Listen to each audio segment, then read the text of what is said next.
Full recap of Cubs, Phillies, and a whole lot more. Let's go.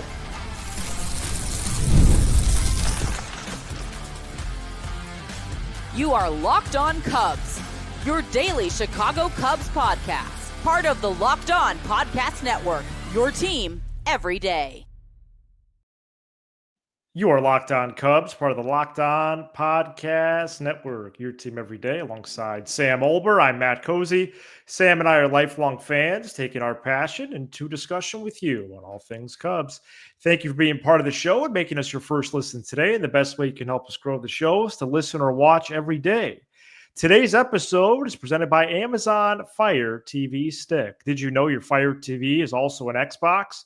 Turn any TV into your gaming and entertainment hub with Fire TV Stick 4K devices, no console required. Head to Amazon.com/Fire TV Locked On to get started. Xbox Game Pass Ultimate subscription and compatible controller required. Bryce Harper made headline-grabbing comments to the Athletics' Patrick Mooney. Ben Brown's days in the starting rotation may be numbered, and we start with a full series recap of Cubs Phillies, as the Northsiders did lose 2 out of 3 to the Phils over the weekend. 4-0 win, 10-4 loss, 3-1 loss in 10 innings. Cubs are now 17-12 on the season.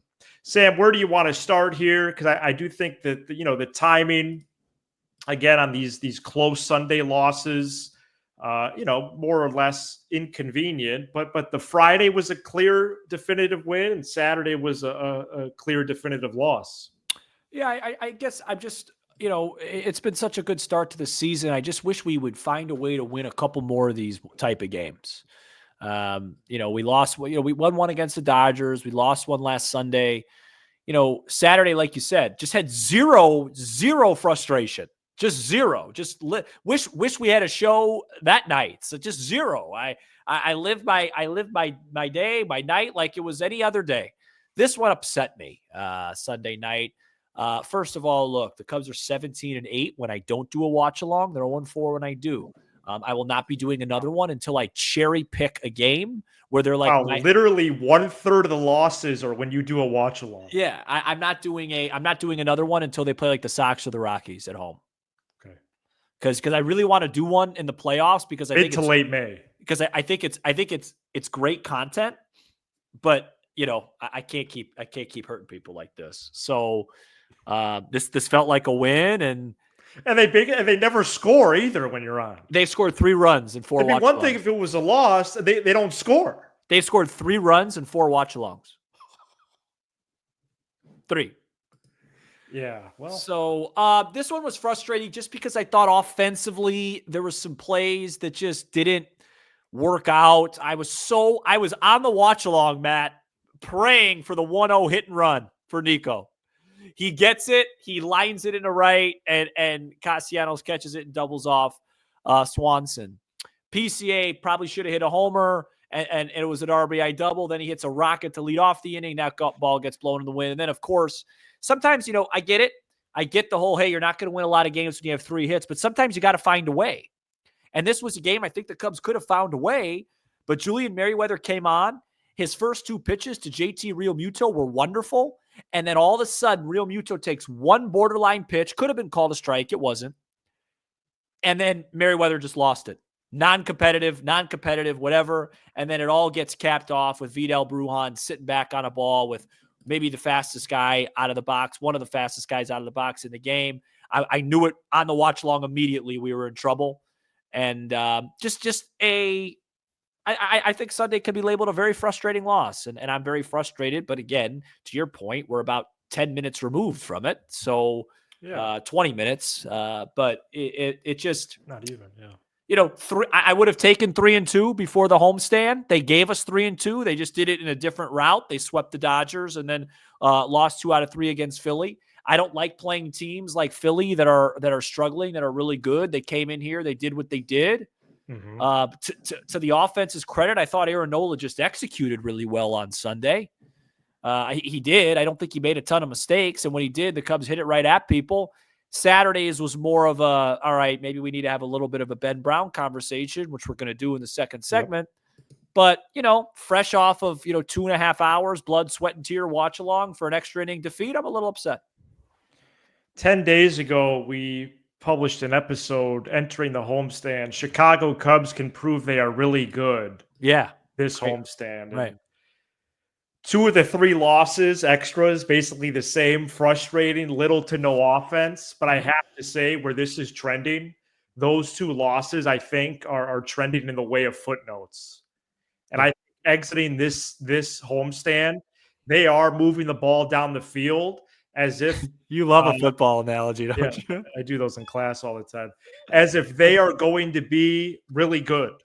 Okay. And I understand they're not in a good division. I understand this league is absolutely loaded. I mean, when publications put their power rankings out Monday morning, the NL is going to have the first 7, 8 spots.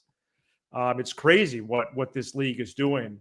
But I would say for the most part, the Cubs offense is for real. I know it's maybe difficult to see a little bit after this one, but they're for real.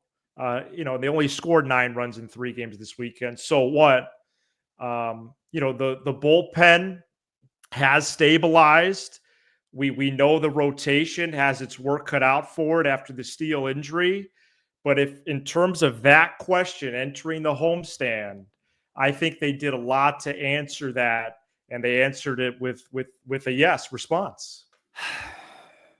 It's a great thought. I remember saying that on the show.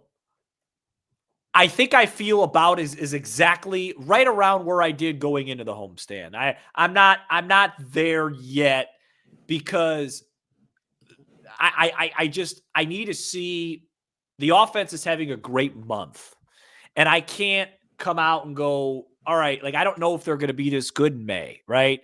And so so I haven't seen enough evidence yet that they could consistently win 3-2, 4-3, 2-1 ball games in case they don't. I think you're probably right, but I would say I think this Cubs team is good.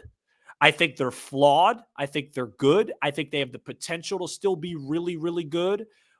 So what do they go on this homestand? 5-3, right? Yes. Yeah, I mean that's a great homestand considering who they played. I think I'm not there yet. I need to see a little bit more to where I go, hey, these are going to be footnotes. They're really good. They're trending in that way for sure. For sure. I don't disagree with you. But when I said that, I was hoping for more like, and again, it's so trivial because, okay, so Brujan makes that play. They score 2. Does that really flip versus a team being good or really good? That's just lazy analysis, really. So I'd like to see, because like even in the wins, right? Like the Dodger wins and stuff, there's still so many little, the bullpen, third base. The shortstop is OPSing in the mid to high 5s. And so that might be the largest issue. Maybe we explore that for Tuesday. Yeah, absolutely. So I think they're good. I think they're far and away the most talented team in this division, which I felt going into this homestand.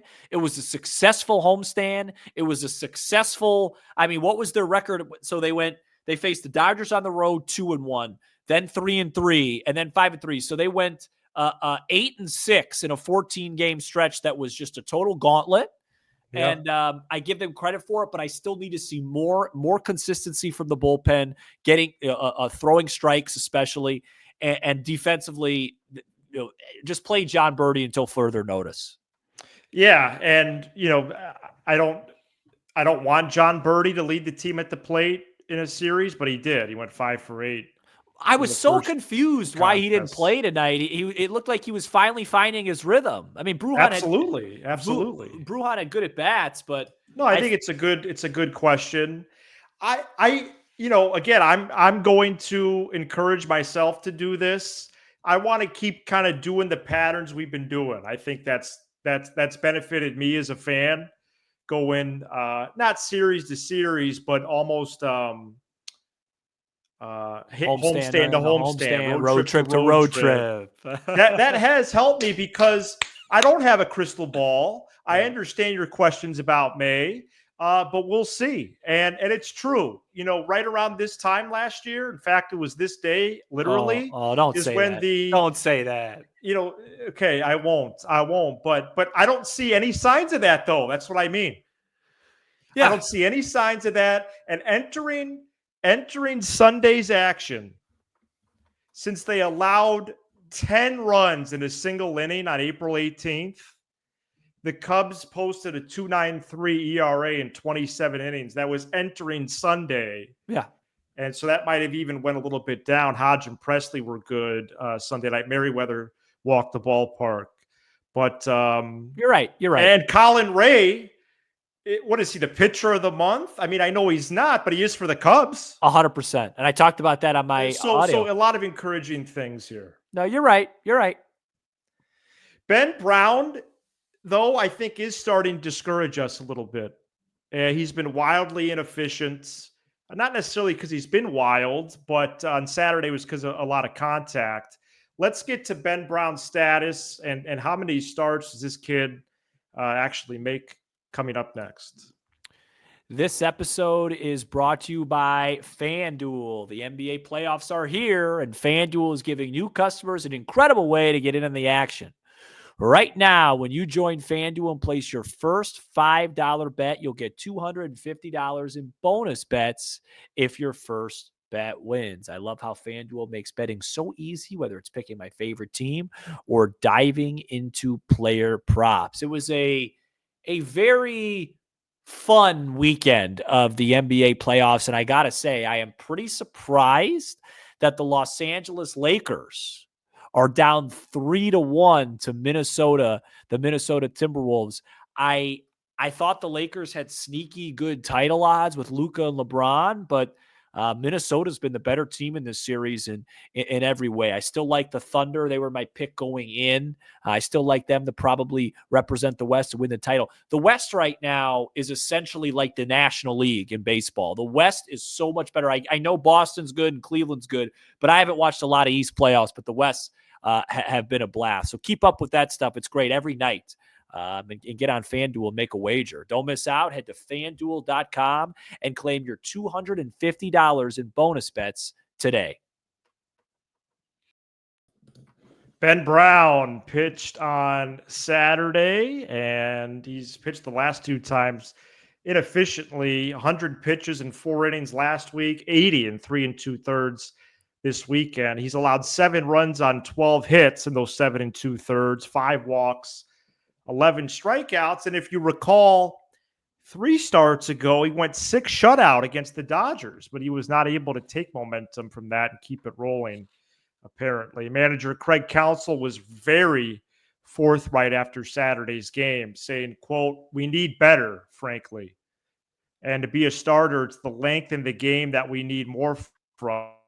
Pitches within innings that kind of get you in trouble, or an inning like today as a starter, you have to be able to navigate and kind of limit damage, give up runs. Yes, it's going to happen, but you got to be able to navigate the damage to get your way into games," close quote. First of all, Sam, I like the honesty from Counsell. Yeah, for sure. But I don't think Brown could stay in the rotation and I've gotten to the reason of I don't think he could stay in the rotation. Yes, inefficiency, but he can't stay there with 2 pitches. He can. Maybe others can. Yeah. And one of his teammates was more or less an example of that in Justin Steele. But where's the changeup? He's thrown it 12 times total. Yeah. And I just think his viability as a relief pitcher for a group out there that does have some questions looming, I guess what I'm wondering is, can he make the move to the pen? I think so. And I think probably with flying colors. Mm-hmm. But really, it's should they move him and when? And so I'm wondering what you're thinking after he got roughed up Saturday now. Eventually, he's going to get moved. Right now, I just don't think. I guess we knew that already. Yeah, because of the innings. Yeah. It's probably earlier now than it was going to be. Okay. But right now, with Assad going down, it's really Flexen or Wicks, with or Cade Horton, or Cade, which I still think's about a month away at least. I agree. at least. So I think right now they're still going to give him a couple starts. And I saw Craig today talking about, he's flashed. He flashed against the Dodgers. He's very capable. But I mean, Craig said it, right? That fourth inning, it just gets out of hand so fast with Ben. You know what that fourth inning reminded me of? The first game of the season in Japan, where it's like it just got out of hand so quickly, and it just steamrolls, and the likeliness of the likeliness of that happening is a lot less when you come out of the bullpen. So I think. I think they're going to give him a couple more starts. His next start would probably be scheduled against Milwaukee, and he dominated them last year. I think that was the game he almost had through a no-hitter or whatever. They're going to give him that, but as you mentioned, with two pitches, and Ben doesn't have great command. So it's not just that he throws two pitches; it's that he also doesn't have great command. And you go up against a team like Philly, and I purposefully did the watch along on Sunday. Because I felt like on Saturday it was just a really bad matchup, and I just thought with Ben Brown's ability or lack thereof with command and how Philly, they take a lot of pitches, like they really make you work. So I was like, you know what, Sunday's a much better watch along, because I felt real good about JMO on Sunday, and that happened, and Cubs just didn't score. By the way, to your point, I just have the box score pulled up. It's really hard to get mad at a loss. Not one of the first five dudes got a hit on Sunday. No, the offensive standout the whole weekend was Birdie. I wasn't trying to be jovial at all. Yeah. Anyway, but yeah, the Brown thing is concerning's not the word. This is who he is. Yeah, no. It's just unfortunate, because I think if the Cubs had Steele and a healthy Assad, you could go right there to him. And man, let me tell you something right now. How fun would Ben Brown be in an extra inning game trying to hold that ghost runner at second base? As a bullpen guy. Max effort, 97, 98 with a great curve. They don't need to use him in long relief.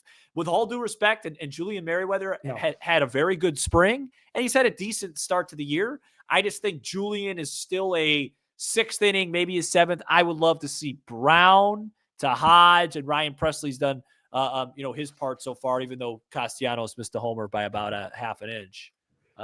Because part of me, it's funny, because what happened in Japan actually intrigues me, for him to be like okay, Imanagi goes 5, Brown goes 6, 7. But I think Brown for one inning, that lights up a room, in my opinion. I think that would be fantastic. I'm just saying he could give some length. I mean, he could. He went three outstanding frames Saturday before the roof came closing in. No, he could. I just what if he? But I think I have convinced myself. I don't know if creative is the right word, but it is a little. Is it too creative for this club who has questions? How about just pitch the seventh, go to the next person? Yeah, well, I remember a little birdie telling me he was done with multi-entering guys. Correct. Yeah. I think I am still. Yeah. I've of course I'm allowed to change my opinion over the course of a 162 game sport. Absolutely. But here's what I don't want, Sam. To lose. Well, yeah. That's really all that matters, is just winning. I would like to see him against the Brewers, but part of me is also like, I'd like to see him in the pen this week. No, I want to see one more. Okay, one more. Because I think when he's motivated and right, he could dominate that Brewer lineup. And I agree with you. Let me just paint this picture, though. Also, any intel on Chris Flexen today? Not that I saw. Did you? He was removed. He only pitched one inning Saturday. Oh, interesting. So we're gonna have to throw some caution in the wind on that. I don't know if that's the right expression. But prior to that, he only allowed one earned run in 22 innings. Let's say Brown goes to the pen. and you're able to trade. Flexen comes up, but then you need to trade for an arm. Yeah, you get Eric Fetty from the Cardinals. Now you have Hodge, Presley, Brown, Keller, Merriweather, Pomerantz, Thielbar. Mm-hmm. I mean, that's a pretty good group right there. Yes. So you're right. Like, you know, look good this weekend, Palencia. And Palencia would be the 8th. Yeah. There's a lot of stuff in that bullpen. Palencia, there is. Brown, Keller, Merriweather, Hodge, and Thielbar. I mean, how about, it won't get spoken about, but how about the way he just came in and just wiped away Bryce Harper? Well, he's been solid, Thielbar. And Pomerantz had a pretty good, cameo. So he did. He had a good weekend, good debut, first time in 4 years. No, so that's a great story. And then Cosgrove's up too, but I love right. They swapped him for Roberts. Which I don't mind. I love the idea of having multiple lefties there. I love it. Of course, I love that's normal. It's just a disappointing effort tonight from Julian. Man, I wonder if yes, he did. He disappointed. If Thielbar or somebody else got that inning. And I sensed this coming with Merriweather. He wasn't throwing as well as his numbers said he was, but Craig had to put him in there. It is what it is. Well, maybe someone gets that opportunity this week against Pittsburgh. Yeah, or we just sweep them and don't have to worry about it. Wow. Well, we'll do a full preview of Cubs Pirates on Tuesday. I think they're probably going to face Skeens Thursday in the 11:35 a.m. game. I think they might face and they got Heaney too. Oh, Heaney's been brilliant. Okay, maybe the Cubs could get him in July. He'd be a great get. Who else is the middle game? That Modslinski guy. Well, it sounds like they went back because I thought it was going to be Heaney, Skeens, Keller, but if Skeens is getting game 3, then it'll be somebody else. Yeah. Coming up next, Bryce Harper. Pavetta's been good. Who wanted him? Bryce Harper. Best pitcher in baseball. Who has? Nick Pavetta. Well, a lot of these guys were in my notebook at one point. We did an episode on Pavetta. Watch it back. Coming up next, Bryce Harper to the Cubs. Oh. What could have been? This episode is brought to you by GameTime.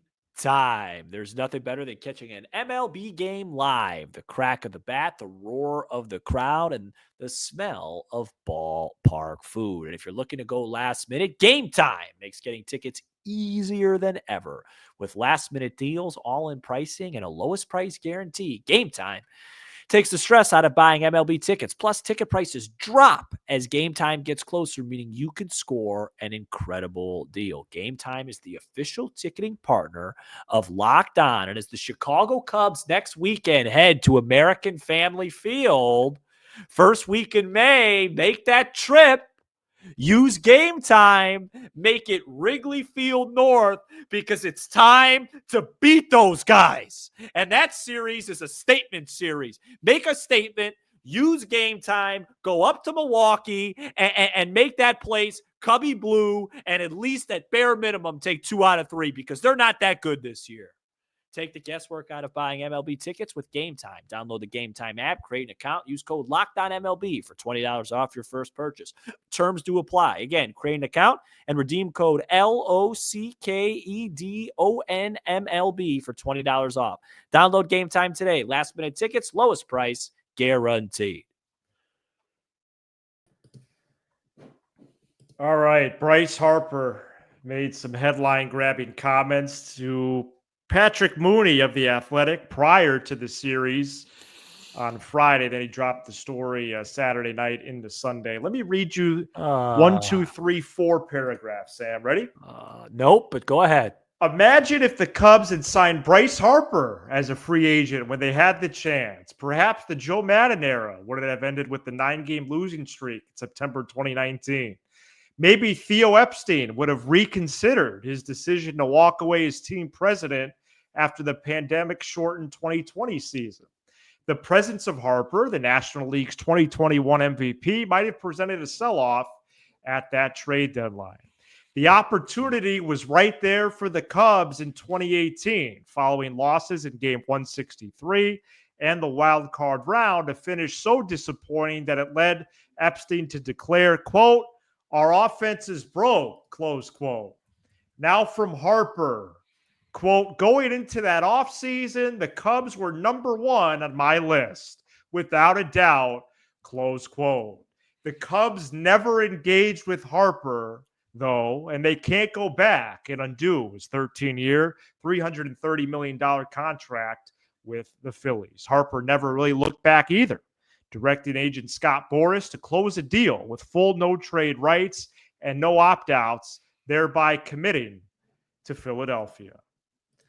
Sam, Bryce Harper, a lot of candor from him, honesty, transparency. Patrick Mooney got him in the clubhouse of the Phils on Friday, and Harper basically said, not basically, he said, "Cubs were my number one. I was talking to Chris Bryant all the time. I wanted to go there." What was your first reaction at this when you woke up Sunday morning? I'm sickening. Physically sick, distraught, dismayed, but not surprised, because what this does, and people are going to say, why are we going back there? I'll tell you why. Well, he made these comments Friday. No, but people will be like, "Why are you so upset about it? It was so long ago." I'll tell you why. Please.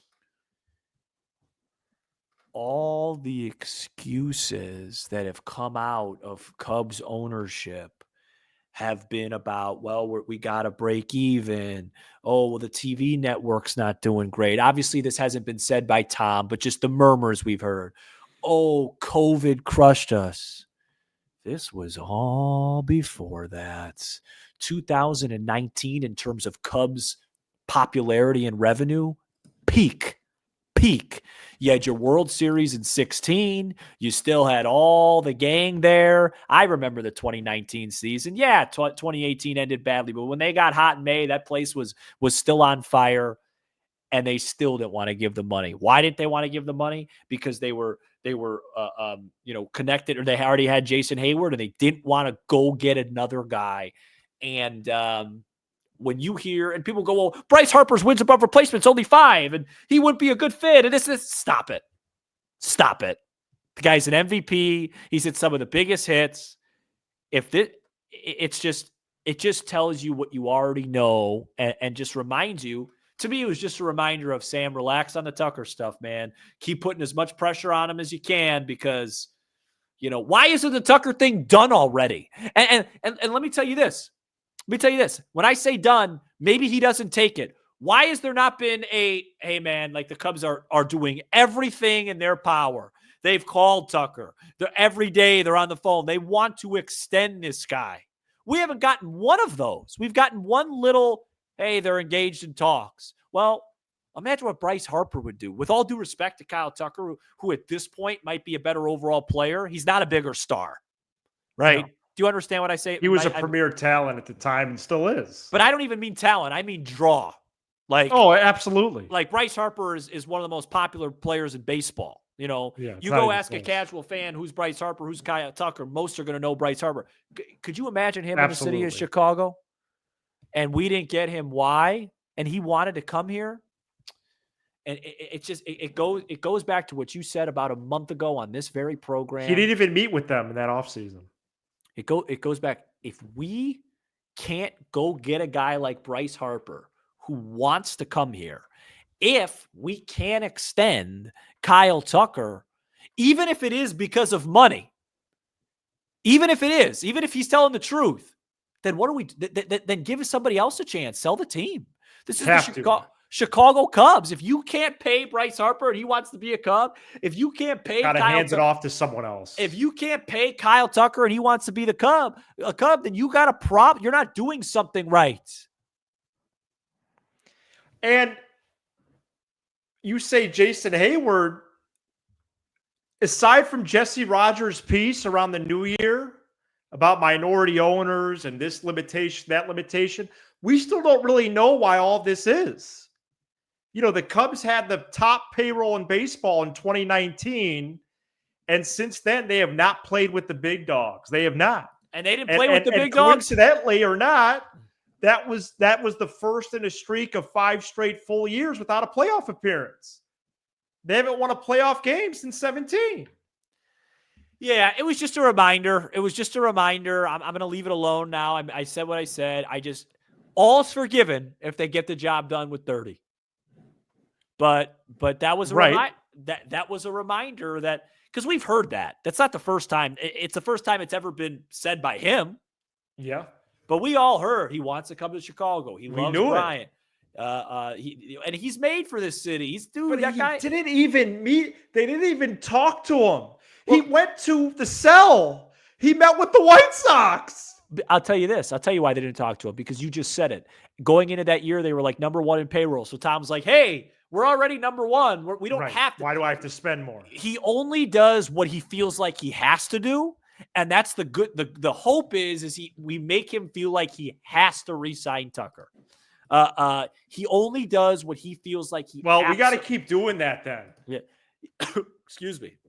He only feels like he only does what he feels like he has to do. And in 2019, all the money that was coming in, first in payroll, why I don't have to add a $330 million contract? No way. Now he has to sign Kyle Tucker, and he knows it, and that's our best hope.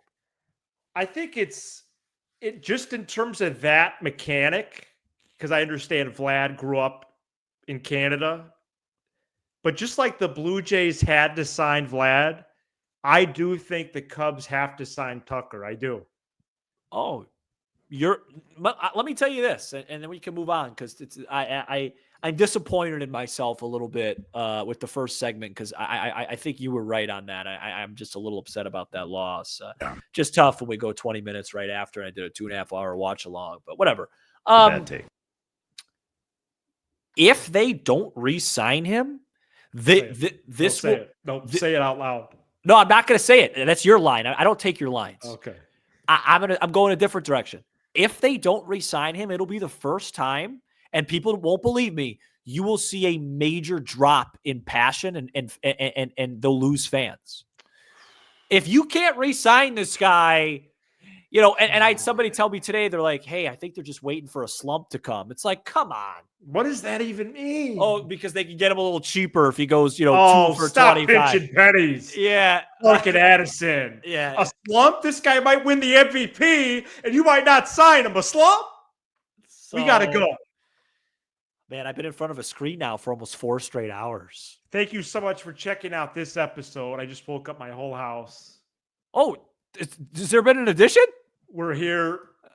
Not yet. Not yet. Okay. We're here 5 episodes per week. You made it sound like you got like 10 people over there. I got to be aware of that, starting in June. June 1st is my prediction. I want it for the record right now. For a Cubs extension or for your child? The latter. Got it.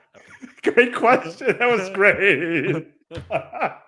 I hope people stay for the end of the episodes. We have some of our best banter. Oh, the everydayers do? Yeah. I have some pistachios I was eating on the air. Congrats. We're going to preview, do a full preview of Cubs Pirates. During my watch along. For Tuesday. And I think talk about Dansby Swanson. Is this guy a problem? Well, he hasn't gotten a base hit since 1988. He's Sam Olver. I'm Matt Cozy. This is Locked On Cubs.